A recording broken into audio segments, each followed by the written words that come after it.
Avec vous quelque chose que j'ai l'impression que ça va me prendre aussi le prochain dimanche. Je vais essayer de négocier si c'est possible. Mais ça concerne en fait la maturité.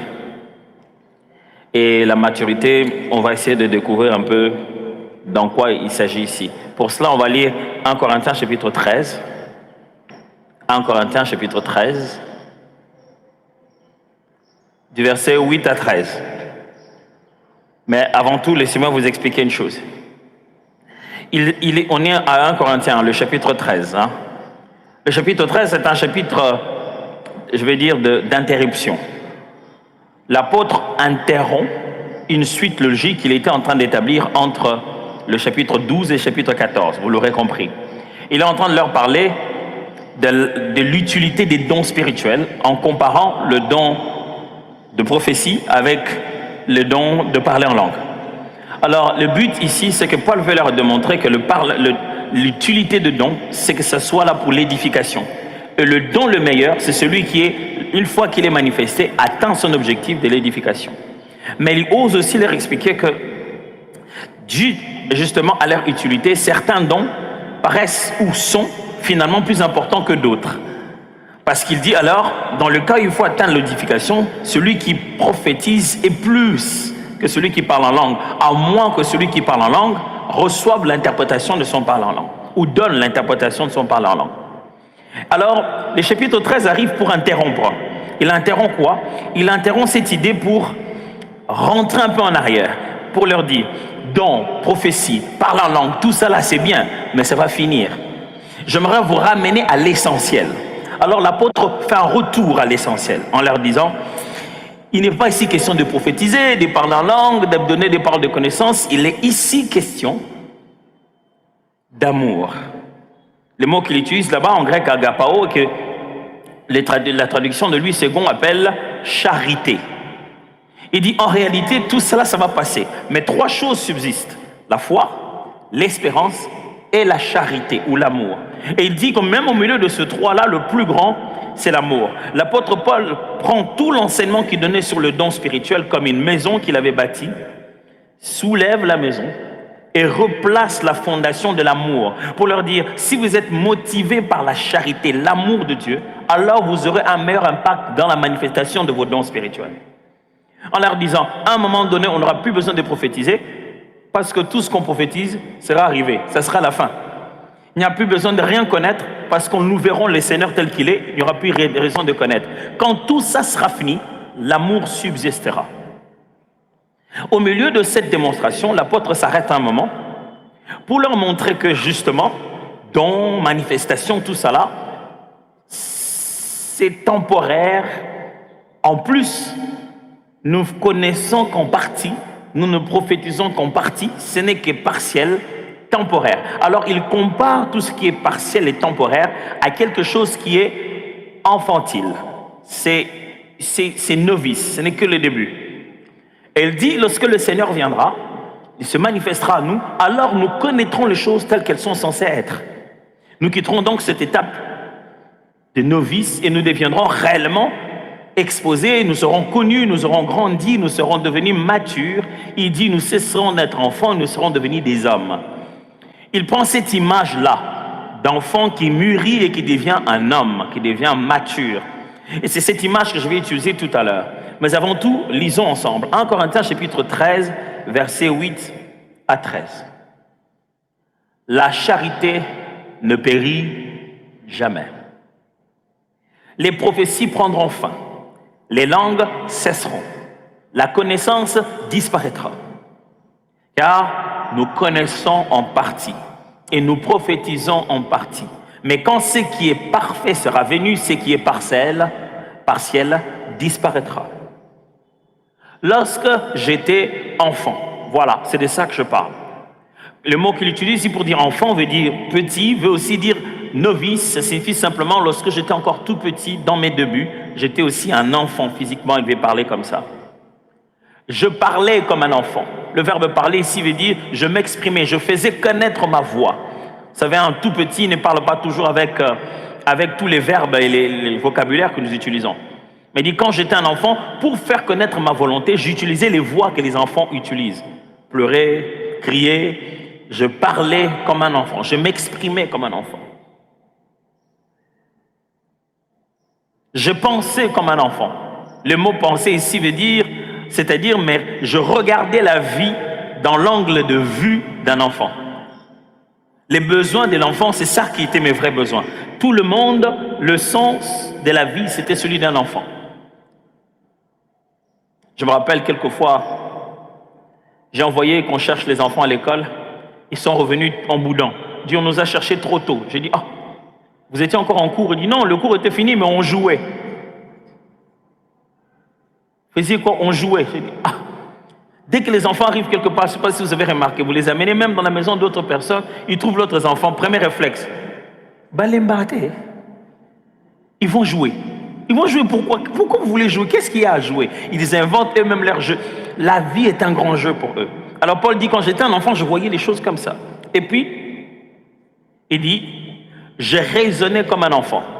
Maintenant, le verbe raisonner ici, c'est établir une logique. Dans le grec, le verbe qui est là veut dire créer une logique. Maintenant, je prends tous les éléments qu'il y a dans ma vision de la vie, j'en crée des liens et ça devient de la logique. J'avais une logique d'enfant. Parce que les enfants, quand ils vous sortent leur logique, des fois, vous êtes complètement perdu. Dis, papa, qui était ton papa? C'est grand-père. Et le papa du grand-père, c'était qui? C'était un autre grand-père. Et le papa du grand-père, si vous ne l'arrêtez pas, vous allez avoir mal à la tête. Mais il dit, je raisonnais comme un enfant. Et la suite, il dit, lorsque je suis devenu un homme, j'ai fait disparaître ce qui est de l'enfant. C'est lui-même qui a fait disparaître. Ça n'a pas disparu. Aujourd'hui, nous voyons au moyen d'un miroir, d'une manière obscure. Mais alors, nous verrons face à face. Aujourd'hui, je connais en partie. Mais alors, je connaîtrai comme j'ai été connu. Maintenant donc, ces trois choses demeurent. La foi, l'espérance, la charité. Mais la plus grande de ces choses, c'est la charité. Maturité. Mature. Grandir. Devenir mature. C'est de ça que je suis en train de parler aujourd'hui. Il y a une chose que j'aime beaucoup chez les Quinois, que j'aurais voulu vous demander de dire aux voisins, mais je ne sais pas quel voisin vous avez. Ça va beaucoup dépendre. Mais c'est la meilleure des choses qui illustre très bien cette prédication. Mais bon, dépendamment de voisins, je ne sais pas comment vous demander de dire ça. Mais les Quinois, ils disent ceci. Kolako. Maintenant, imaginez le voisin que vous avez, vous en train de lui dire. Les Quinois, ils regardent ton âge, ils regardent ce que tu as fait et ils te disent Kolako. Parce qu'il ne s'agit pas de l'âge physique, il s'agit justement de la maturité qu'il est en train de parler là-bas.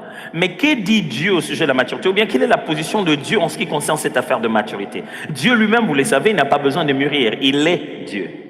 Il ne progresse pas pour devenir mature. Il est Dieu. Et la notion de la maturité n'a rien à voir avec lui. Mais voici certaines choses que je peux vous dire au sujet de la maturité vue selon Dieu. Premièrement, Dieu veut la maturité de l'humanité et de l'Église. Dieu veut que le monde qu'il a créé mûrisse, grandisse.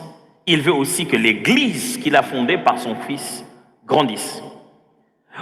Quand vous regardez dans la Genèse, chapitre 1, comme vous voyez bien le texte là-bas,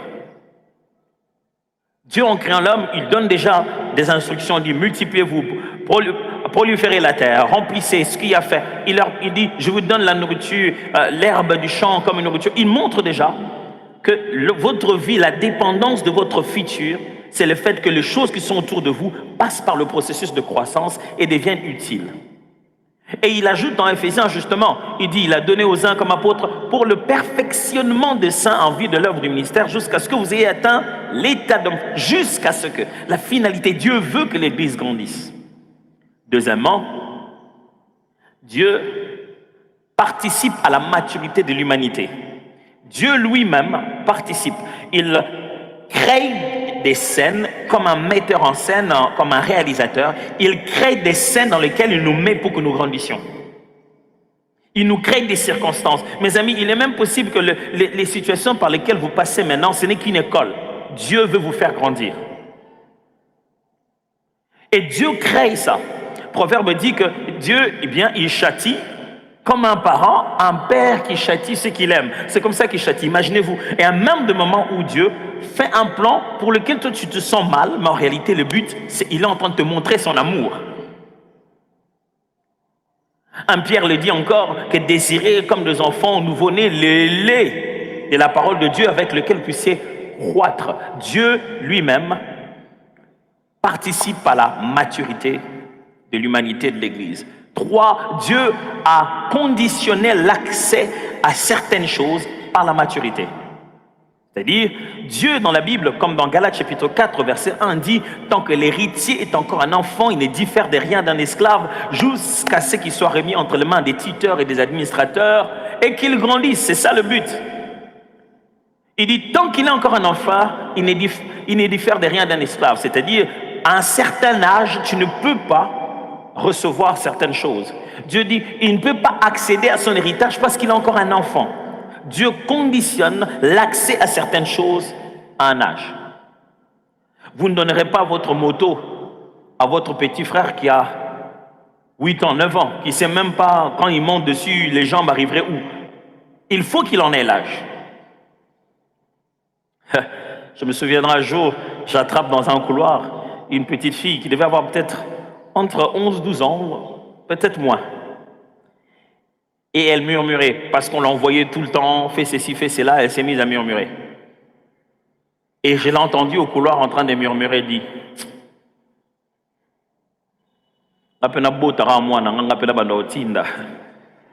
traduction.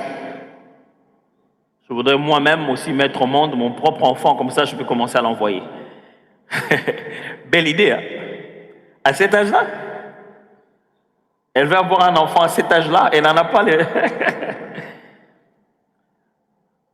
C'est seulement au bout d'un certain âge, au bout d'une certaine maturité, une certaine maturation même de son corps. Et quatrièmement, Dieu a donné les ressources nécessaires pour la maturité de l'Église ou de l'humanité.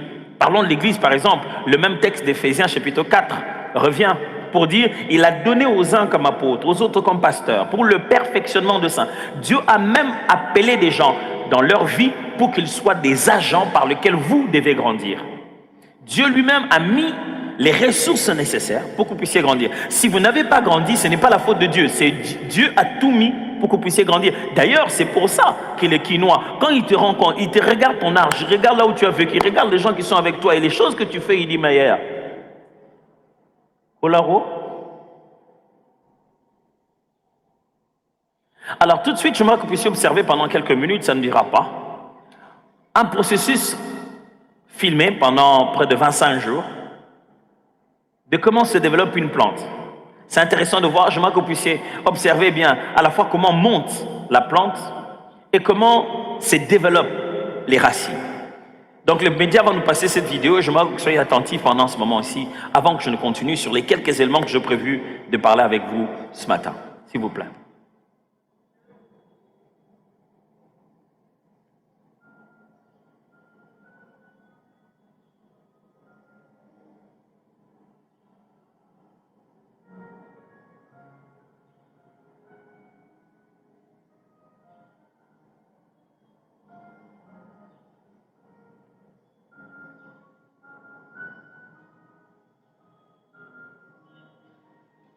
Là, on est au 5e jour. On a filmé de façon continue ce qui se passait.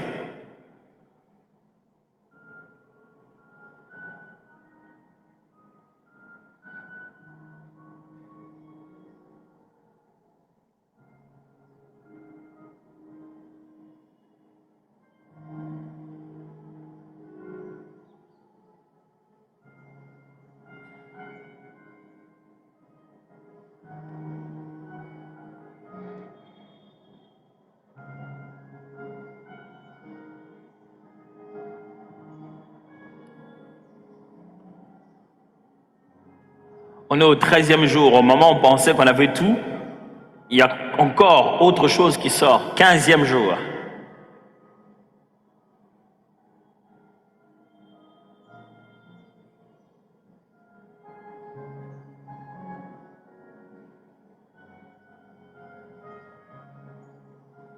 Comme quoi il y avait l'étape dans l'autre étape.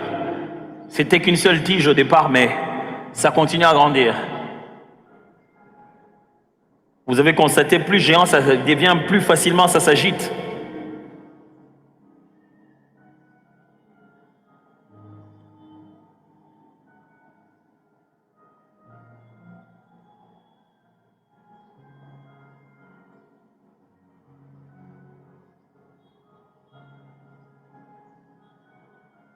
Jusqu'au 25e jour. Mais regardez, depuis le 8e jour, ce qui s'est passé au niveau des racines.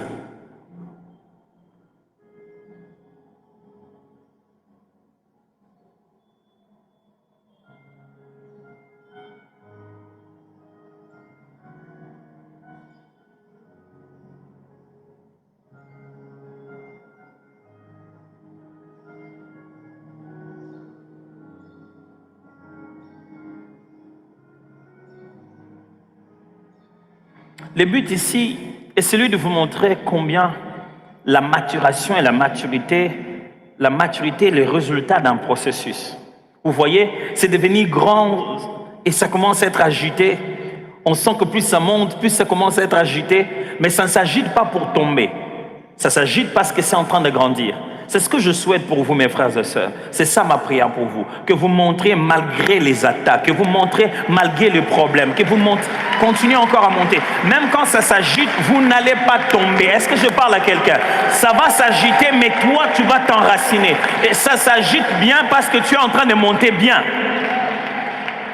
Mais que vous ne montiez pas seulement, mais que vous descendiez en même temps. Parce que la véritable maturation fait que les résultats que vous voyez en haut viennent de l'enracinement qui est en bas. Le but de ce message, c'est que vous puissiez vous enraciner réellement pour que vous puissiez monter aussi comme il se doit. Je ne sais pas si je parle à quelqu'un, mais tu approches une saison de la maturité où et il faut que ça grandisse, il faut que ça se voie.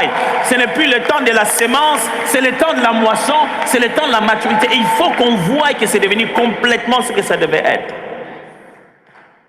Mais c'est basant sur le texte que je viens de lire avec vous. Permettez-moi de partager avec vous 10 points rapidement qui viennent de ces textes de Paul. Premièrement, chaque aspect de l'homme requiert sa propre forme de maturité. Chaque aspect de l'homme requiert sa propre forme de maturité. Ça signifie ceci, Paul est en train de dire, lorsque j'étais encore un enfant, je parlais comme un enfant. Là, il parle du fait, physiquement, il parlait comme un enfant. Mais il utilise cette image physique de l'enfant pour exprimer une autre forme de maturité de l'Église. Que l'Église était encore enfant, un jour, en voyant tout, elle deviendrait totalement grande. Que j'essaie de dire ici, j'essaie de dire que dans chaque domaine de notre vie, il faut une maturité. La maturité de l'âge n'est pas la maturité des émotions. Pour l'émotion, il faut aussi sa maturité. La maturité des émotions n'est pas la maturité des relations. Pour les relations, il faut aussi être mature. Je suis en train de dire ceci. Ce n'est pas parce que quelqu'un a l'âge qu'il en a l'état émotionnel. Tu peux épouser un homme de 45 ans qui a encore émotionnellement 18 ans. Et tu te demandes pourquoi il est comme ça. Parce qu'il n'a pas grandi. Il en a la taille, il en a la barbe, il en a le ventre, mais il n'en a pas le cœur. Et tu te demandes pourquoi tu agis comme un petit enfant. You can see me. Un homme a raison. Vous vous battez encore à qui a raison dans un couple de plus de 10 ans, un mari de 45 ans. Pourquoi? Parce qu'il n'est pas mature. Je m'y attendais bien. Pas parce qu'il n'est pas physiquement mature, pas parce qu'il n'a pas le sens de la responsabilité, mais émotionnellement, il n'est pas mature. L'âge, les responsabilités dans la vie ne garantissent pas la maturité émotionnelle. Il faut grandir dans ce domaine-là. C'est pourquoi vous voyez, il est tellement enfant que jusqu'aujourd'hui, il ose, malgré votre âge, il ose vous dire qu'il va vous frapper. 10 ans, 20 ans de mariage, un mari de 55 ans qui dit « On peut s'entendre dans bête. » Ça, c'est les jeux de l'école primaire.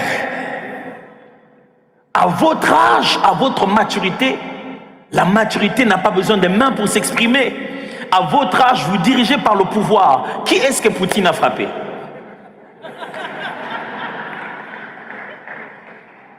Mais maintenant, chacun donne sa version de chaque discours de Poutine. Hein? Tout le monde ne comprend pas le russe. On dit, certainement, il a dit ceci. Les gars, il fait juste son discours. C'est parti. Quand tu deviendras mature, tu n'auras pas besoin de frapper ta femme. Ta parole suffira pour pouvoir la redresser comme il se doit.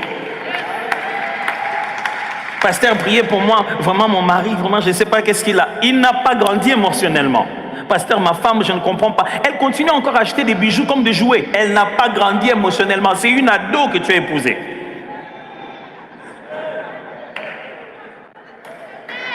Elle croit encore qu'elle est en train de faire les lits auto.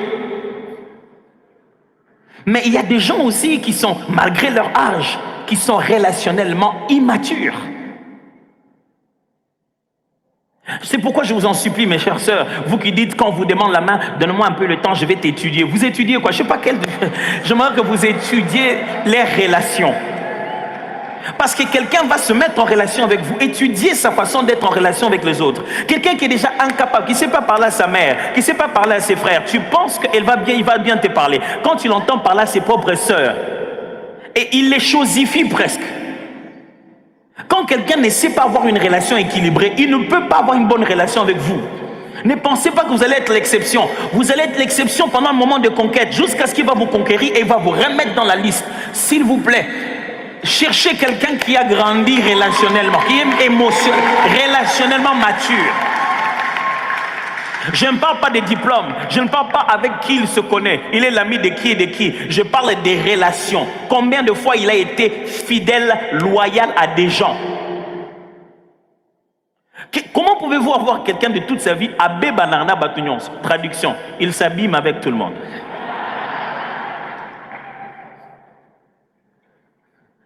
Comment voulez-vous devenir fiancé de quelqu'un qui toutes les relations dans lesquelles il entre, c'est... Non, bon, et ils ne me comprennent pas. Quand vous entrez quelque part dans un endroit, il suffit de 10 minutes, il va se chamailler avec quelqu'un. Toujours. Non, mais monsieur, mais pourquoi vous nous avez vus, on est là. Pourquoi vous nous recevez pas? Il est toujours... Et... La maturité physique ne garantit pas la maturité émotionnelle. La maturité émotionnelle ne garantit pas la maturité relationnelle. Et même la maturité financière. Vous vous rendez compte que quelqu'un peut être autant mature dans certaines autres choses, mais financièrement immature. Il se pose encore des questions du genre, bon, pasteur, prier pour moi, c'est d'un temps. Cette fin du mois, je n'ai pas payé le loyer. Hein, vraiment que le Seigneur m'aide. Mais la veste ici de $750. Ah, ça c'était une veste, c'était pour un mariage. Dans un mariage, moi, on a fin du mois. J'aurai un mariage à la fin du mois. C'est pourquoi j'ai acheté cette veste de 750. Immature que tu es. Et tu vas mettre ça au nom de l'église et au nom de Jésus-Christ. Et au nom de la prière. Pourquoi tu n'as pas prié pour la veste et tu as gardé l'argent pour payer le loyer? Pourquoi tu n'es pas venu compris pour la veste? Cette incapacité de faire les choix dans l'ordre qu'il faut détermine combien immature cette personne est. Notre problème dans ce monde, notre problème surtout dans notre église ou dans notre pays, le problème n'est pas si Dieu nous a bénis. Le problème c'est pas si nous avons des choses. Mes amis, le problème était un problème de maturité. Imaginez-vous que ça ne soit pas une question de 21 jours, ni de 40 jours. Ça soit qu'une question de grandir pour être capable de saisir et de contrôler la dimension où le Seigneur est en train de vous amener. Parce que si vous êtes encore petit, on ne peut pas vous mettre dans un gros véhicule. Vous allez conduire ça comment? Dieu aide-nous. On a un sérieux problème. On a trop d'immaturité dans ce pays. Policiers immatures, politiciens immatures, responsables des enseignants immatures, les profs des universités immatures, les pasteurs immatures, les membres immatures. Tant qu'il y a trop d'immaturité, vous ne pouvez pas avancer. Vous regardez cette personne du haut de son âge et de son nom ainsi que de ses titres et de la beauté de sa veste. Les choses qu'il raconte, les choses qu'il raconte, les choses qu'il fait en secret, les choses qu'il fait même en public. On nous a fait croire que le nombre d'études, le nombre de fois où vous allez à l'école, le nombre de diplômes garantissent la maturité. Si ce n'était que ça. Alors c'est pourquoi j'ai tout le temps cette tentation de vous demander à dire aux voisins, mais je ne demande pas. D'autres qui se régissent, mais il y en a d'autres qui ont leurs parents pour voisins. Hein? Vous savez dans quel... Ça risque d'être que dans une seule direction. Ils ne sauront pas dire aux voisins eux aussi. 2. La maturité est l'élimination intentionnelle de l'enfance. Maturité signifie intentionnellement éliminer l'enfance. L'apôtre Paul dit ceci: quand je suis devenu un homme, j'ai fait disparaître ce qui est de l'enfance. Non, ce n'est pas quelqu'un qui l'a fait. Moi-même, je me suis dit, ok, maintenant, où sont les choses qui font que je sois un enfant? Mes amis, je vais vous demander aujourd'hui, restez un moment, regardez dans votre vie, quelles sont les choses qui sont encore du niveau passé, que toi tu continues à garder maintenant. Quand je parle de maturité, mes amis, c'est pas que psychologique, c'est pas qu'émotionnel, c'est aussi dans le don, dans les talents et dans les capacités. Il y a une dimension supérieure de ce que toi tu fais. Il y a des peintres à un niveau de maturité. Il y a des monteurs de vidéos à un niveau de maturité. Il y a des musiciens à un niveau de maturité plus élevé. Il y a des hommes d'affaires à un niveau de maturité. Il existe une dimension supérieure de ce que tu fais dans la vie. Reste, regarde-toi toi-même et dis-toi, quelles sont les choses de l'enfance que je continue toujours à drainer? Paul s'est dit, je me suis arrêté un moment, je dis ça, c'est enfantin. Je ne mets plus ça. Il y a même dans ta garde-robe des tenues d'enfants.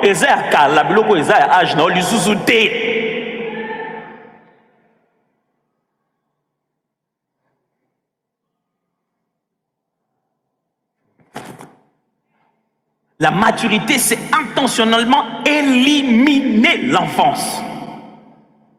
Tu es vraiment en train de travailler pour que tout ce qui est enfant en toi puisse s'en aller. Seigneur, aide-nous à retrouver les choses qui sont de la mauvaise enfance, l'enfance dont tu n'aimes pas. 3. La maturité est un processus personnel, interne, avec des preuves externes. Devenir mature dans la vie, c'est un processus personnel. Vous avez vu dans la vidéo tout à l'heure, personne n'est venu aider la plante. Hein? C'est la plante elle-même qui est en train de grandir jusqu'à devenir mature. C'est un processus personnel. Mais Paul, l'apôtre, dit ceci: quand j'étais un enfant, je parlais comme un enfant, preuve extérieure. Je pensais et je raisonnais comme un enfant. Ça, c'est la preuve intérieure. D'où ça vient? Il dit, quand j'étais un enfant, on me voyait parler. Or, ça venait de ma façon de réfléchir comme un enfant et de ma façon de raisonner comme un enfant. C'est pour ça, mes amis, l'immaturité, ça se voit. Hein? Oh, vous ne pouvez pas cacher l'immaturité. Nous allons voir ça. Vous allez tout faire, mais nous-mêmes, on voit. Nous tous, on sait que, oh non, ça, c'est complètement immature. Parce que l'immaturité se voit dans votre langage, dans vos faits et gestes.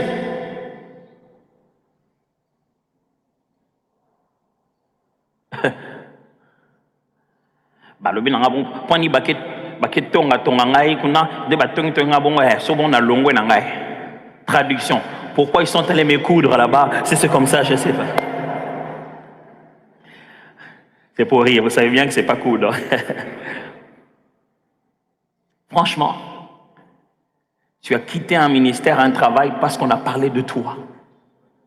À ton absence, les gens se sont parlé. Et quelqu'un t'a rapporté une chose qu'on n'a même pas dit en ta présence, tu es énervé. Et tu es parti. La Bible dit, pourquoi n'acceptez-vous pas quelques souffrances? Un homme mature sait que tu n'obtiendras jamais l'unanimité dans la vie.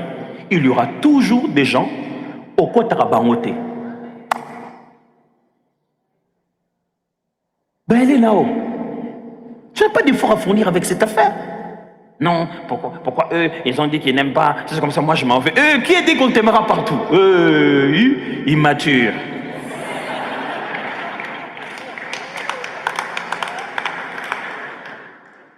Pourquoi? Jésus-Christ, Dieu fait chair, il est venu, nous tous, nous connaissions qui ne l'aimait pas. On connaît bien les noms. Jusqu'à ce que même ses propres disciples, il y a eu un traître. Comment voulez-vous vivre dans la vie et que tout le monde raconte de bonnes choses de vous et que les seules choses qui arrivent de vos oreilles, c'est les éloges que les gens racontaient de vous. Ce monde-là n'existe pas. Et vous allez changer toute votre vie parce que quelqu'un a parlé. Si vous devenez vraiment, je ne sais pas moi, président de la République, vous allez fermer nos bouches à nous tous. Les gens doivent parler, c'est à ça que servent leurs bouches. Mais si toi tu as grandi, tu sais que il faut qu'il y ait des adversaires autour de ma table afin que l'Éternel ondule ma tête. Là, toi tu as grandi. Tu commences à comprendre à quoi sert tout le monde. Même les ennemis ont leur but.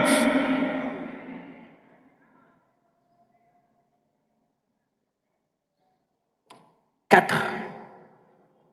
La maturité ne se subit pas. Elle se construit. On ne subit pas la maturité. On la fait arriver. L'apôtre n'a pas dit, quand j'étais un enfant, quand je suis devenu grand, tout l'enfance s'est passé. Il dit, quand je suis devenu, j'ai fait disparaître. On ne subit pas la maturité, on y travaille, on bâtit la maturité. Est-ce que quelqu'un est avec moi ce matin? Je voudrais créer un futur. Je voudrais que dans exactement 45 secondes, qu'il n'y ait plus de chair devant. Qu'est-ce que je fais? Équation. Je veux que dans 45 secondes, il n'y ait plus de chair devant. C'est ça l'avenir que je veux.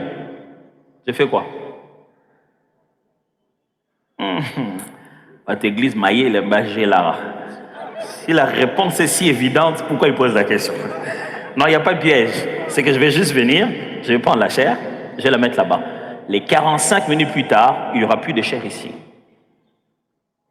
Malheureusement, très souvent, nous, à l'église, on nous a fait comprendre que si j'ai appris que dans quelques temps après, il n'y aura plus de chair, je pense que quelque chose se fera et il n'y aura plus de chair. On pense que l'avenir arrive. Or, on bâtit l'avenir. Je ne sais pas si je suis en train de vous expliquer, je vais vous faire comprendre ce que je suis. Si avant de dormir, vous trouez les pneus de votre véhicule, quel est l'avenir que vous allez avoir?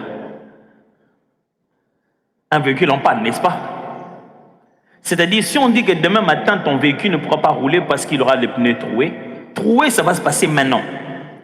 Tout cet avenir dont vous entendez parler là, ce sont les actions à poser aujourd'hui qui sont en train de bâtir cet avenir-là. La maturité ne va pas vous arriver. C'est vous qui posez les actes de maturité et qui prenez les décisions de maturité, qui fréquentez les personnes de maturité. C'est vous qui bâtissez ça. On aura tout dit, on aura tout prêché. Si vous ne prenez pas l'action d'aller en direction de mûrir, ça ne se passera pas. Vous ne deviendrez pas mature à force de fréquenter l'église. Vous ne deviendrez pas mature à force de venir chaque jour ici. Non, non, non. C'est à force d'obéir à ce qui est écrit. À force d'identifier le domaine dans lequel vous devez apporter ce changement-là. À force de poser les actions. Ceux de cette église savent très bien que les réflexions sans action ne sont que distractions.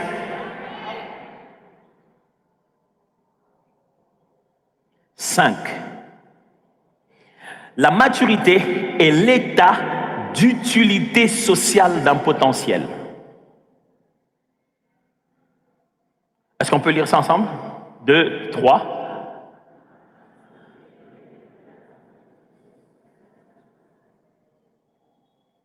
Le potentiel, c'est le fait que quelqu'un a des capacités, mais à l'état brut. On sent qu'il a quelque chose, mais qu'on ne le sait pas nommer. Un enfant, avec tous les autres enfants, tu remarques que cet enfant a quelque chose de particulier. C'est comme juste de l'or à l'état brut. C'est le potentiel, cette chose qui pousse le prof en classe à dire « cet enfant ira loin ». On dit comme ça généralement de ceux qui sont studieux. Les grands comédiens, on dit vraiment celui-ci c'est un grand aventurier. Mais on voit un potentiel, quelle que soit la manière dont on le nomme. Mais Aussi longtemps que ça n'a pas grandi jusqu'à sa maturité, personne n'en a besoin.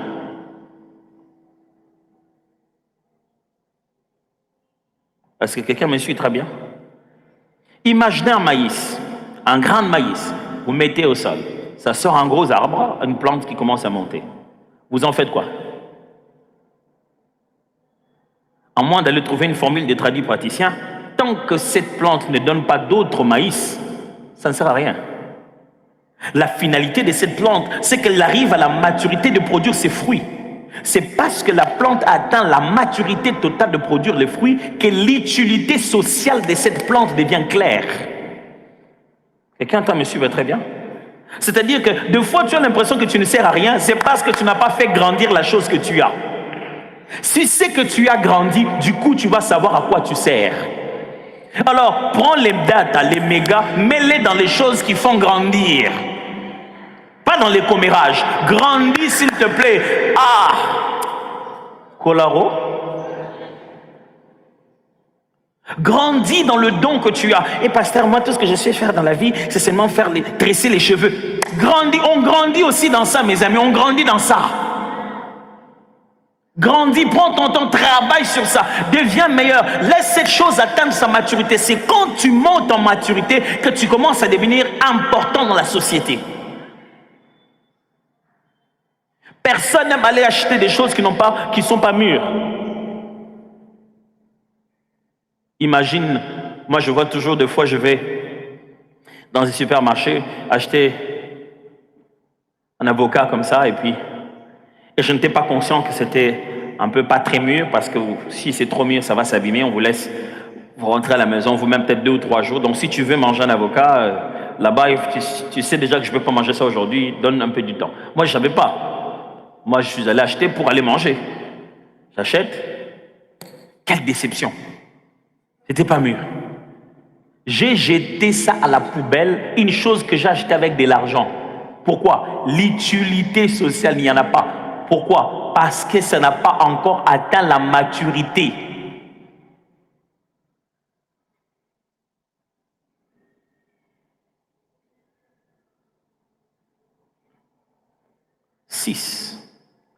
Le degré d'intentionnalité détermine votre niveau de maturité. Votre degré d'intentionnalité détermine votre niveau de maturité. Votre façon de planifier les choses avant que vous puissiez le poser, c'est ça qui montre quel point vous êtes mature. Vous êtes intentionnel. L'intentionnalité, c'est le fait d'avoir une volonté dans les actes bien avant de le poser. Vous faites ça avec but, en connaissance de cause, en anticipant la finalité. Quand quelqu'un sait anticiper les finalités de ses actes, c'est là qu'on sait qu'il est mature. Un immature pose des actes comme ça, les conséquences viennent après. Imaginez-vous, quelqu'un arrive, il vient pour son interview, on trouve des places, des endroits pour s'asseoir, il trouve, il dit, papa, tu es venu chercher le travail. Pourquoi ne pas prendre ton papier mouchoir et essuyer toi-même? Non, mais ça pas comme ça. Traduction. Pourquoi toi tu t'abîmes avec tout le monde? C'est de l'immaturité. Pourquoi il faut qu'on sache ce que toi tu penses? Pourquoi? Un homme fort, c'est celui qu'on ne peut pas détecter sa pensée, parce qu'on ne sait pas l'anticiper. Pourquoi tout le monde doit savoir ce que toi tu penses? Au bureau, à la boutique, à la pharmacie, les taximens. Tu as toujours me dit, mais moi, cet endroit, c'est pas vraiment moi. Vous savez, dans votre boutique, pourquoi tu dois donner de l'expertise à tout le monde? Pourquoi? Moi, je sais pourquoi. Tu es immature. Un enfant a tout le temps envie de se faire remarquer. Je me rappelle, hier, chez nous à la maison, on avait reçu une dame qui était venue, on parlait, et mon fils est venu. J'ai vu commencer à faire des acrobaties. Là où nous on parlait. Ah, Roland est devenu un grand acrobate. Voici. Ah, j'ai dit, mais pourquoi il fait ça? Et puis à un moment, il s'est cogné. Et il mal. Et la dame a dit, oh, d'habitude quand il se cogne, il vient me voir. Mais là, Il est allé voir la dame. Elle a soufflé sur lui. Les gars, il a commencé à transpirer. Il est devenu, je dis, c'est quoi cette affaire? Il veut le montrer qu'il est là. C'est comme ça un enfant, c'est comme ça un immature. On n'arrive jamais à un endroit sans que tu te mettes à crier, sans que tu te mettes à parler, sans que tu te mettes à donner des ordres, à corriger les gens. C'est que tu n'es pas à l'aise avec toi-même. Un immature n'est pas à l'aise avec sa propre peau. Il a tout le temps besoin de se faire remarquer. Pourquoi? Par contre, ce qui montre que tu es mature, c'est quand tu as de l'intentionnalité. Ce que tu es en train de faire, tu le fais avec but. Tout le monde se dit, mais pourquoi toi tu vas tous les jours? Ah, mais mon cher, toi aussi, tu passes tout ton temps devant la télé, là, tu vas dans tes formations. Je vais dans ces formations-là en sachant où je suis en train d'aller. Vous regardez la télé, à ce moment-là, je suis en train d'aller ailleurs, je sais ce que je suis en train de faire. Ça, c'est un homme mature. Il sait ce qu'il est en train de faire. Mes amis, il n'y a pas qu'un homme ou une femme mature. Il faut être un parent mature. Qui vous a dit qu'un couple ne mûrit pas? Qui vous a dit que les parents ne mûrissent pas? Ce n'est pas parce que tu as des enfants de 15 ans que toi tu es un bon parent et que tu es un parent mature. L'âge des enfants ne démontre pas l'âge de ta maturité à encadrer des enfants. Rien du tout. En tant que parent, on grandit dans ses responsabilités. On devient plus mature et ça se répète dans l'intentionnalité. Tu vas prendre l'enfant à l'école, tu rentres à la maison, 1 heure d'embouteillage. Bon, depuis un moment, les embouteillages aussi sont passés à un degré de maturité. En attendant que les routes s'améliorent, comme on est en train de les arranger, ça fait maintenant 4 heures de route, quelquefois. 4 heures de route en train de quitter la radio. Et tu as ton enfant dedans. Est-ce que ce qu'on a Kinshasa, voici tantôt, papa, traduction. Est-ce que le jour où tu as commis une bêtise quand tu grandissais, c'est parce que tu allais voir tes parents, dit papa, c'est aujourd'hui que j'ai décidé de commettre une bêtise. Il ne le sait même pas quand tu avais fait quoi que ce soit. Et tu penses que toi tu sais comment vont tes enfants? J'étais choqué, je vis mon enfant en train de regarder ces mauvaises vidéos-là. Mais pourquoi? C'est pas question d'entendre, d'écouter. Qui vous a dit que les enfants ne sont pas tentés par le diable? Chaque fois qu'on y a interdit, il y a tentation. Il faut apprendre à aborder ces sujets, il faut en parler. C'est à la fois une tentation spirituelle et psychologique. Mais tu passes 4 heures à écouter au capi ou quoi que ce soit avec l'enfant et à critiquer la politique générale. Tu manques d'intentionnalité en tant que père. 4 heures sans avoir posé des questions intentionnelles à tes enfants.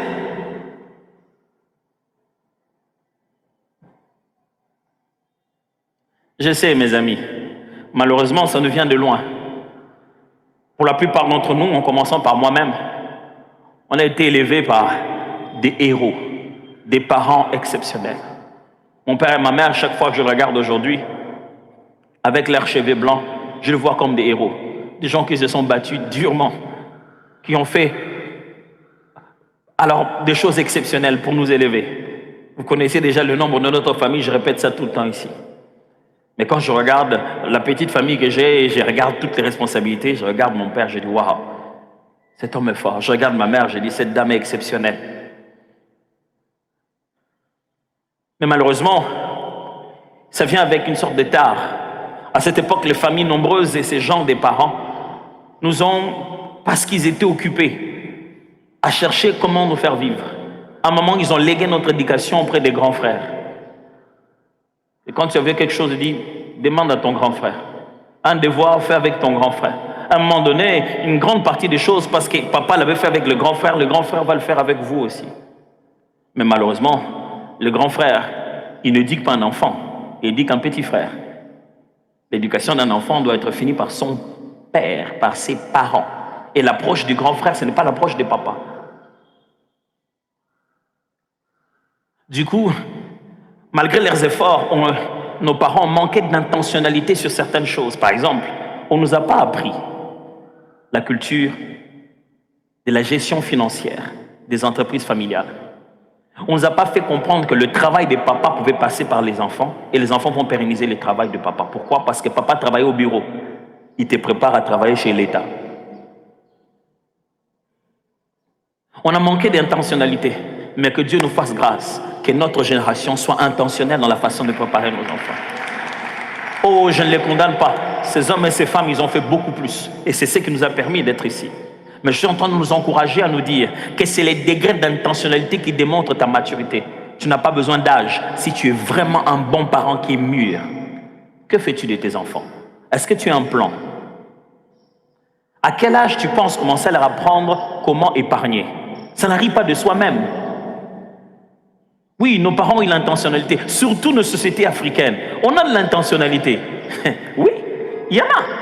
On a l'intentionnalité. C'est intentionnellement que les mamans montrent aux jeunes filles comment arranger les lits dès les bas âges. C'est intentionnellement qu'elles leur montrent comment préparer. Tu iras un jour dans ton mariage. C'est intentionnellement qu'elles montrent comment il faut être propre. Les jeunes filles sont remplies d'intentionnalité dès les bas âges. Elle avait encore 5 ans, ma fille, qui m'a demandé, papa, le jour de mon mariage, il faut que toi, tu me fasses entrer. Je lui ai dit, il y a encore le temps. Mais nous, les garçons, qu'est-ce qu'on nous a appris? La seule grande chose qu'on nous a appris de tout le temps, de tous les garçons qui sont ici, c'est que moi, mon bali, allez là, t'es.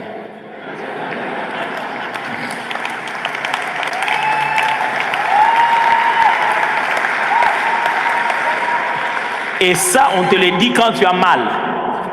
Ah, mon bal, elle est là. Traduction, un garçon ne pleure pas. Mais il y a plus que ça, mes amis. Vous pouvez mettre de l'intentionnalité, comment éduquer financièrement vos enfants. Leur donner 2000 francs aujourd'hui, ce n'est pas grand chose. Juste pour le dire, il faut aller poser la question en fin de la semaine. Où sont tes 2000 francs? Qu'est-ce que tu en as fait? Des fois, mes enfants veulent sortir avec leur maman, je les appelle, je dis, tu prends aussi. Roland, viens, toi, c'est ton argent. Comme maman va aller acheter les choses, ça, c'est ton argent, je veux savoir ce que tu vas en faire. Et les filles, quand tu leur donnes comme ça, quand elles reviennent avec leur argent. Bah, chini, maman là-bas. Traduction, ils ont... Parce que China... On va chercher ça. Mais juste te dire qu'ils ont exploité leur mère, ils ont profité de leur mère. Mais ça, mes amis, c'est intentionnellement que les autres sont devenus comme ça. Leurs parents, n'est-ce pas votre intention de vous envoyer votre enfant à l'étudier à l'extérieur du pays, mais les valeurs, qui va les installer en lui? Ça n'arrive pas de soi-même. Pourquoi vous pensez que vous devez préparer ses études ailleurs et vous ne pensez pas que vous devez anticiper l'âge qu'il est et les sujets qu'il faut aborder? Ça déterminera quel genre de parents matures vous êtes. Et c'est dans tous les domaines, dans les affaires, dans tous les domaines. Ces degrés de maturité doivent exister. 7. Il y a des repères dans la maturation qui indiquent le niveau de maturité.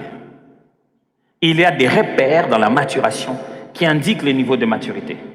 C'est-à-dire que, si vous voulez savoir la différence entre maturation et maturité, c'est que maturation, c'est le processus. C'est le processus et maturité, c'est la finalité. Quand la maturation a fini son travail, le résultat, c'est la maturité. Mais dans ce processus de maturation, il y a des repères qui peuvent me permettre de dire à quel niveau tu as grandi, jusqu'à quel point tu en es. Quels sont ces repères, pasteur? Dimanche prochain.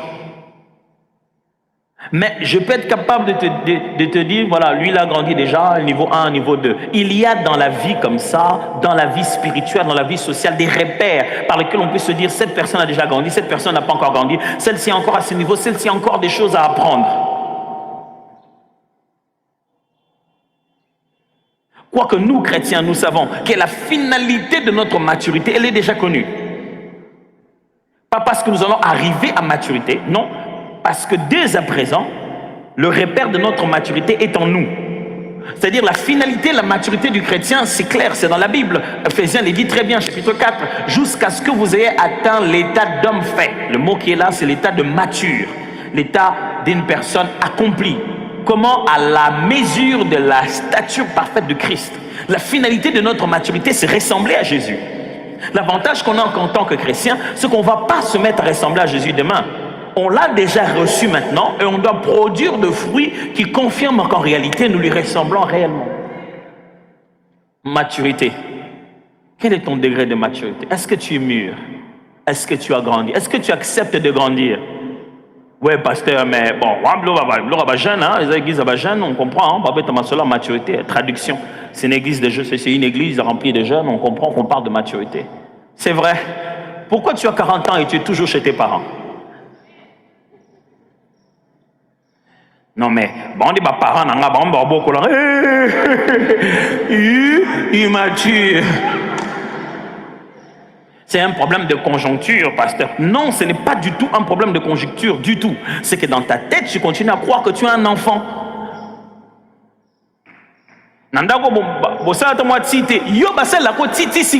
Traduction.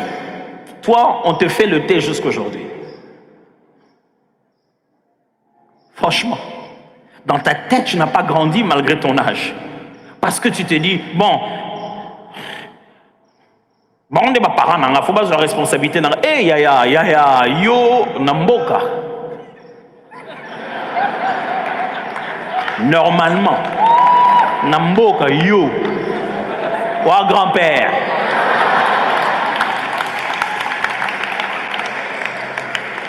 Tu manques d'intentionnalité dans ton quotidien pour quitter la maison de tes parents. Tu n'as aucune intentionnalité. Tu sais pourquoi? Parce que tu penses que ça va t'arriver. Un jour, tu vas quitter. Tala, s'il vous plaît, est-ce que vous savez que ces parents-là, franchement, ils vous ont élevé 40 ans durant ils ont des fois besoin de faire d'autres choses sans vous avoir. Ma femme et moi, à peine 13 ans qu'on est mariés, mais des fois, on en a marre des enfants. Il dit, ils sont encore là. Quand ils partent, il y a un peu de paix. Je suis en train de me dire, imaginez ce papa-là, cette maman-là. Ça fait 40 ans que tu es chez eux.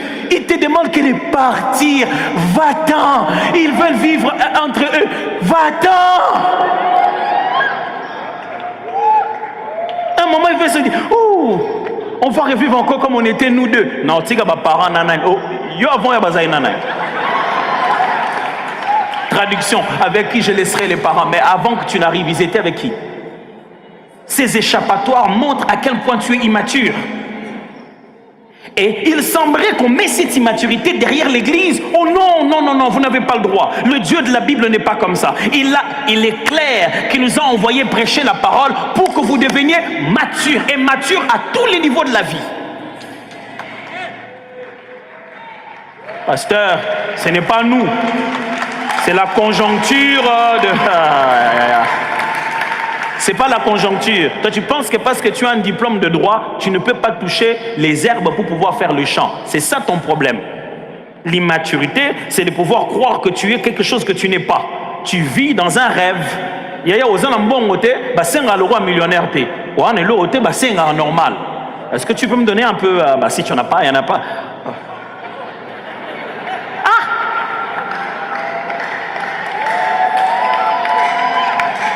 Il n'en a même pas, il ose prêter. Il ose emprunter, il dit, mais est-ce que tu peux pas me prêter un peu, tu peux pas m'emprunter, un petit $1000 là, un petit $1000. Donc tu en avais, et tu as perdu. Tu vas retrouver ça bientôt. Immature. Tu passes tout ton temps à donner de l'apparence au lieu d'être. Je prie Dieu qu'il n'y ait plus d'immature dans cette église. Je prie Dieu qu'il y ait des hommes et des femmes qui ont grandi, que ce soit spirituellement, émotionnellement, qu'on ait des hommes et des femmes qui ont grandi réellement.